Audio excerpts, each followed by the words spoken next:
bullying, and exposure to inappropriate content. Diba? So, it is crucial to be aware of these challenges to navigate the digital landscape safely. Bago ka mag-jump or mag-dive in sa social media, dapat is aware ka sa mga bagay na yan. Diba? Maging literate ka. So, yes. Diba? Grabe. Again, yung sa story ni Cinderella, Snow White, is, naloko siya. Hindi siya naging aware sa potential danger and risk na yun. So, I advise is, think before you click. Yes, think before you click. And, yes, yes, dapat yung tignan natin ng sources, or dapat lahat ng sources natin is reliable sila and trustworthy, and plus, diba dapat maganda is verified sila. Yes, okay, para maiwasan ng misinformation and scams. Okay, yes, and actually, may explain din ako after nito. So next slide na tayo. Could you please read? Yes, thank you. Yes, according to Gelstein, good digital hygiene, poor digital practices can lead to device malfunctions, data loss, identity theft, and exposure to harmful materials. Ayun na nga, isipin nyo bang maging ganun kay Snow White? Maloko, mapoison ng apple, mapoison ng evil queen, diba? Ng kanyang stepmother. Gusto nyo ba yung mangyari sa inyo? So, hindi dapat. So, dapat yung utak natin is aware, dapat buhay.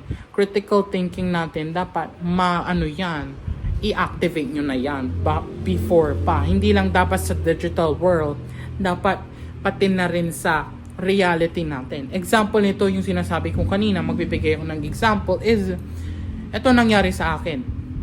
At 12 midnight, may nag-text sa akin, Daryl Hoves, you've won this amount of money. Nagulat ako kasi hindi ko binibigay itong number kong to, bakit nila nalaman? Diba? Nakakatakot. So, what I did, obviously, the good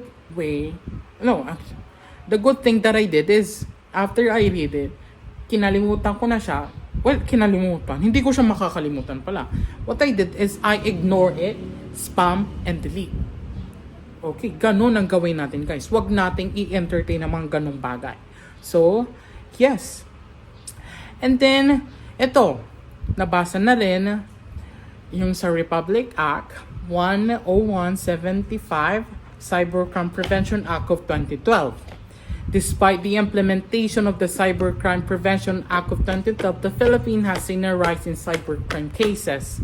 Reports include in online libels, scams, identity theft, and emphasizing the need for heightened digital vigilance. Ito nasabi ko na kanina, diba yung example ko nung sa akin, paikliin ko na lang. Everyone, I have a question. How to secure in the digital world? Sino makakapagbigay ng idea? My price. Yes. Wonderful. Tama. Diba? To safeguard ourselves. Safeguard. Yeah, hindi yung safeguard na sabon. Word yan, ha? Safeguard para maprotektahan natin ang sarili natin. We should adopt strong passwords. Huwag tayong gumamit ng personal things like yung name ng dogs. Kung kailan ka pinanganak, mostly ayan ang password natin. Huwag na yan. Dapat strong passwords. And then be cautious with personal information. Huwag mong isi-share. And stay informed about potential threats. Huwag kang click ng link dyan. Kasi pag yan nag-link ka, malay mo, mas-scam ka. Wala na. And then plus, lastly, practicing good digital hygiene is the key to a safe online experience. Tama. Sabi ko na, obviously, dapat yung utak natin is aware and buhay na buhay. Critical thinking natin, i-activate natin. Okay, any questions? Wala. Thank you. So lahat nakinig. So pwede na tayo mag-proceed sa ating next reporter. So before that, in conclusion nitong part ko, while social media and electronic communication offer significant benefits, they also come with inherent risk. Diba? Namamana. Napapass on siya.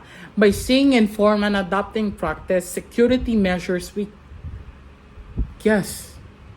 patapusin mo muna ako. Okay.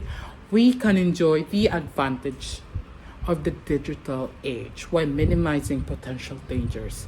So, dapat maging literate tayo. Pag-aralin natin ang mga bagay na to. Kasi hindi lahat ng bagay na nakikita mo sa Facebook, sa Instagram ay totoo. Meron at merong scam dyan. Hindi nawawala. Nasabi ko kanina, inherent siya. Pinapasa, napapasa.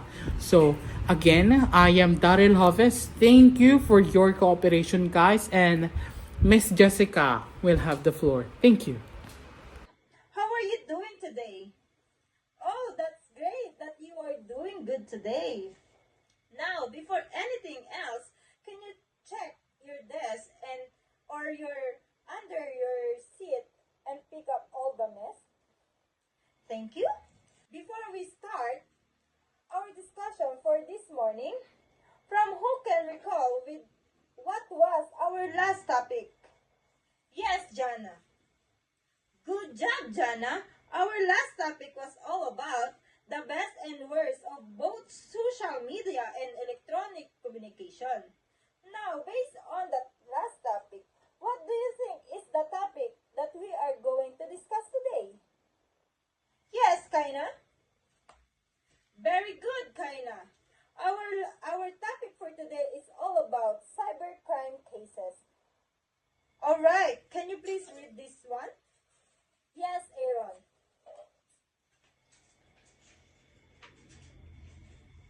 Thank you, Aaron. Cybercrime cases. Ang mga kaso ng cybercrime ay, sa Pilipinas ay patuloy na tumataas. Kahit na ipinatupad na ang Cybercrime Prevention Act of 2012.